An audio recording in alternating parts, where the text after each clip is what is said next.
Every sport has an origin story, but very few of them start with a janitor, a pair of peach baskets, and a 14-day deadline. This is how basketball went from a classroom assignment to the most played indoor sport on the planet. James Naismith. James Naismith was a 31-year-old Canadian physical education instructor who seemed on the surface like just another teacher trying to get through the winter semester. But Naismith would go on to invent the most played indoor sport in human history, and he did it under a 14-day deadline as a classroom assignment. It was the winter of 1891 at the YMCA International Training School in Springfield, Massachusetts. His boss, Luther Gullett, had given him 2 weeks to come up with a new indoor game, something that could keep restless students busy between football and baseball seasons. Naismith had already tried everything. He attempted to move football indoors, injuries everywhere. He tried adapting soccer and lacrosse. The beginners got hurt and the experts got bored. By his own account, he sat at his desk with his head in his hands, thoroughly disheartened. The failed experiments had taken most of his 2 weeks. He was almost out of time. He would go on to solve the entire problem in a single night. What's worth noting is that Naismith never sought to profit from what he created. He never applied for a patent. He never pursued royalties. The sport that would one day generate over $10 billion a year in revenue was given away for free because to Naismith, at the end of the day, it was never about the money.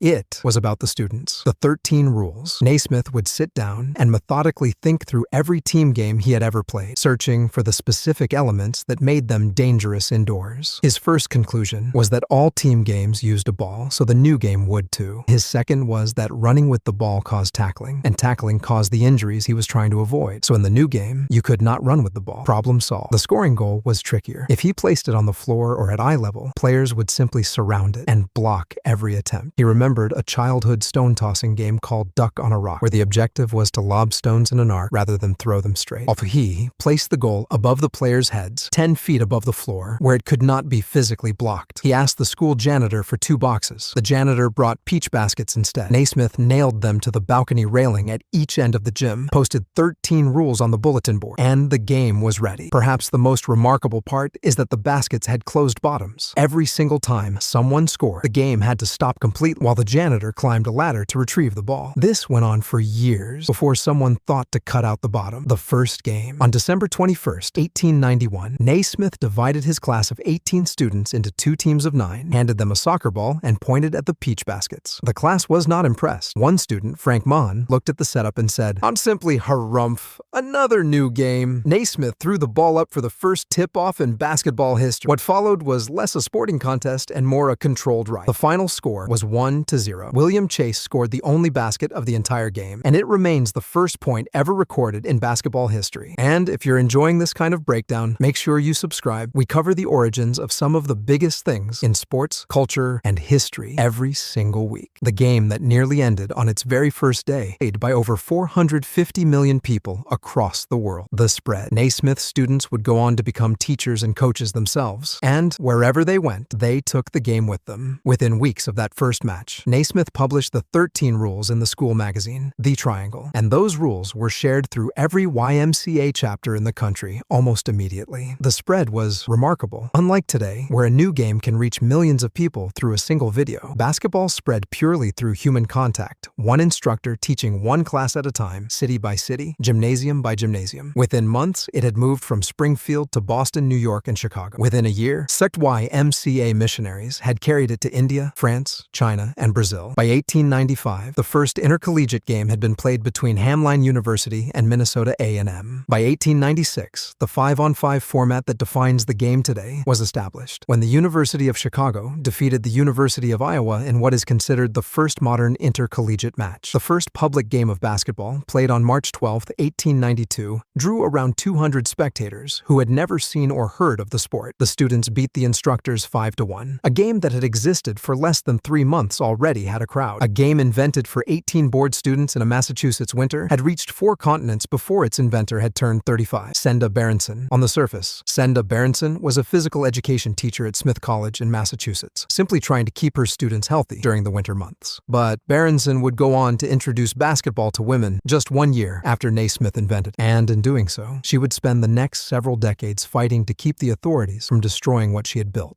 Victorian culture in 1892 insisted that women were physically fragile and that strenuous athletic competition could cause what was described, without irony, as nervous fatigue. Because of this, Berenson modified Naismith's rules. She divided the court into 3 zones. Players could not leave their zone. They were allowed only 3 dribbles before they had to pass. Stealing the ball directly from an opponent was a foul. The first intercollegiate women's basketball game was played in 1896 between Stanford and California. Stanford won 2-1. Men were not permitted to watch. Despite every rule designed to slow it down, limit it, and make it more acceptable to the people in charge, women's basketball could not be contained. It spread through colleges and YMCAs just as quickly as the men's game had, and it survived every attempt to reduce it. The people who insisted women were too fragile for full-court basketball watched women's basketball become an Olympic sport in 1976 and a professional league, the WNBA, in 1997. The fragility argument did not age well. The cage era, between 1896 and the 1920s, thought that the early professional game would go on to become one of the most violent sporting spectacles in America, and it had almost nothing in common with the sport being played today. The first professional league, the National Basketball League, was formed in 1898 in New Jersey, just 7 years after Naismith invented the game. Players were paid by the game, sometimes just a few dollars a night. The courts were set up in local armories, ballrooms, and dance halls. And to stop the ball from rolling into the crowd and causing long delays, arena operators began surrounding the playing surface with wire mesh cages. Players immediately realized the cage was a weapon. They would grab opponents and throw them directly into the wire, leaving waffle-pattern burns across their skin. Shoving a man into the mesh was not a foul, it was strategy. Referees were regularly attacked by both players and fans. The game went on anyway. The leagues themselves were just as chaotic as the games. Teams formed and collapsed within single seasons. Barnstorming groups traveled the country, playing anyone who would host them, managing themselves, splitting whatever money the door brought in. Naismith designed basketball to be non-violent. The professional game had turned it into a cage fight, sometimes literally. The Harlem Rens. On the surface, the professional basketball leagues of the 1920s and 1930s appeared to represent the highest level of the sport. But in reality, the best basketball being played in America during those decades was being played by teams that weren't allowed to join those leagues at all. The New York Renaissance, known as the Rens, were founded in 1923 by Robert Douglas and were regarded as the greatest all-black basketball team of all time. Between 1932 and 1933, they went on a run of 88 consecutive victories. In 1939, they defeated the Harlem Globetrotters and the Oshkosh All-Stars in the World Professional Basketball Tournament in Chicago. The leagues that refused to let them in never came close to matching what they were doing on the court. The Harlem Globetrotters, founded in 1926 on the south side of Chicago, not Harlem, became the most famous basketball team on the planet through sheer impossibility. They were so good and so entertaining that the professional leagues began staging their games as the opening act before NBA games, just to get people into the seats. In 1948, the Globetrotters beat the Minneapolis Lakers, the best white team in the country, in front of a massive crowd. The professional leagues could no longer pretend they had any reason to keep black players out. By 1950, Chuck Cooper had been drafted by the Boston Celtics, and Nat Sweetwater Clifton had signed with the New York Knicks. The Knicks purchased his contract directly from the Globetrotters for $12,500. And if you want more videos like this, hitting subscribe takes 2 seconds and means you'll never miss one. The birth of the NBA. The Basketball Association of America, which would go on to become the NBA, was not founded by basketball people at all. It was founded by hockey arena owners who needed to fill their buildings on the nights when there were no hockey games scheduled. On June 6, 1946 in New York City, a group of NHL and AHL arena owners, including Walter Brown of Boston Garden and Ned Irish of Madison Square Garden, agreed to form a new professional basketball league. Their reasoning was straightforward. The arenas were sitting empty and basketball crowds could fill them. The sport was secondary to the real estate. The first game in what would become NBA history was played on November 1st, 1946, between the Toronto Huskies and the New York Knickerbockers. Ossie Schechtman scored the first basket. The Knicks won 68-66. In 1949,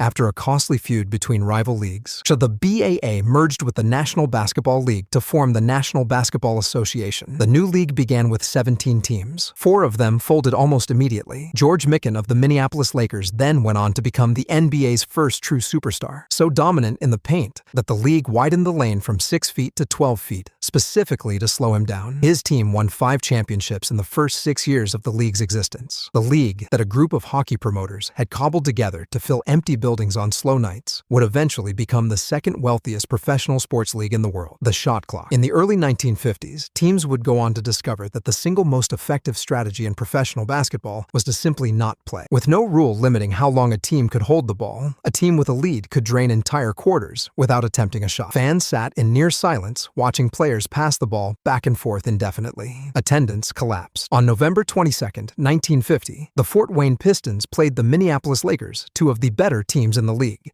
and the final score was 19-18. It is still considered the worst game in NBA history. What's worse is that it was entirely intentional. Fort Wayne held the ball on purpose. It worked. They won. The league could not survive this. In 1954, Syracuse Nationals owner Danny Biasone proposed a solution. He divided the total seconds in a game by the average number of shots taken per game and arrived at 24. The 24-second shot clock was introduced that season and immediately transformed professional basketball into the high-paced sport it is today. The three-point line was later introduced by the ABA in 1967 and eventually adopted by the NBA in 1979. Continuous dribbling had only become legal in 1909. The game that exists today was not the game Naismith designed, the global game. Between 1936 and today, basketball would go on to travel further and faster than any other sport invented in a single room by a single person in recorded history. Basketball debuted as an official Olympic sport at the 1936 Berlin Games. James Naismith, then 74 years old, was sponsored by the National Association of Basketball Coaches to attend and personally presented the medals to the top 3 teams. He had invented the sport 45 years earlier in a Massachusetts gymnasium with peach baskets and a soccer ball, and now he was watching it performed on a world stage. He died 3 years later in 1939, never knowing what it would become. The United States won every Olympic gold medal in basketball from 1936 through 1968, going through the entire period without losing a single game. What is even more insane is that the NBA today features players from over 40 countries, and more than 450 million people worldwide play basketball regularly. The sport has been played on every continent, including Antarctica. Subscribe if you haven't already, and make sure you're here for the next one. A game invented in 14 days, using a janitor's peach baskets and a borrowed soccer ball, became the second most watched sport on the planet. James Naismith never made a single dollar from any of it.